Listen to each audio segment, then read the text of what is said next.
3.5 million dead, 170 million infected, millions of jobs lost, trillions in losses to the global economy. These are just some of the consequences of the COVID pandemic.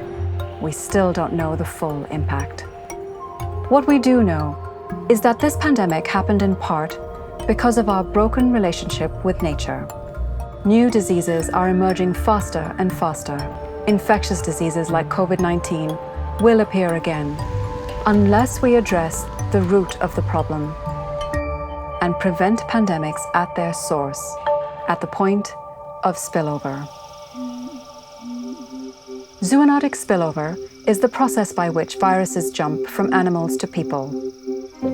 Just like Ebola, HIV, and now COVID, most new infectious diseases come from animals, and the majority come from wildlife.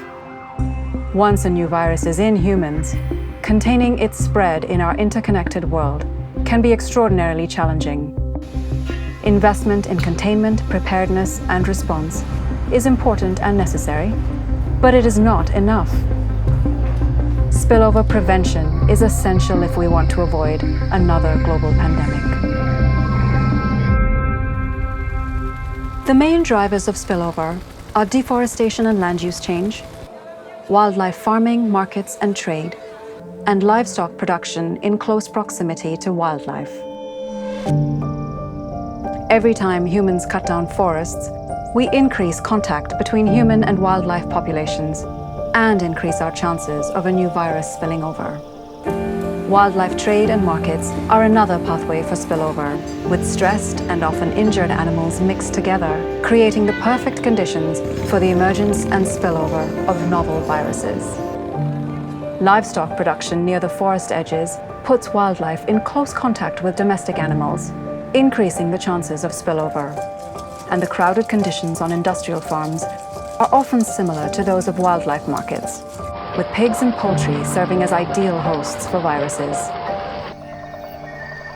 The good news is that government-supported prevention can achieve rapid, large-scale results that reduce pandemic risk. In Indonesia, there has been significant progress in slowing deforestation over the last 4 years due to a government moratorium on forest clearing and strengthened law enforcement. In China, the national government has taken action to close wildlife markets.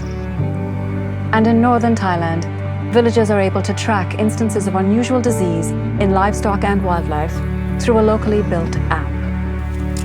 These solutions have important secondary benefits, like combating climate change and preserving biodiversity.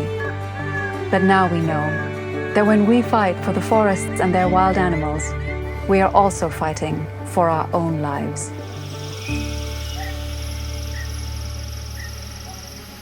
The global cost of a comprehensive plan to stop future pandemics is estimated to be as little as $20 billion annually, with up to $10 billion needed for spillover prevention.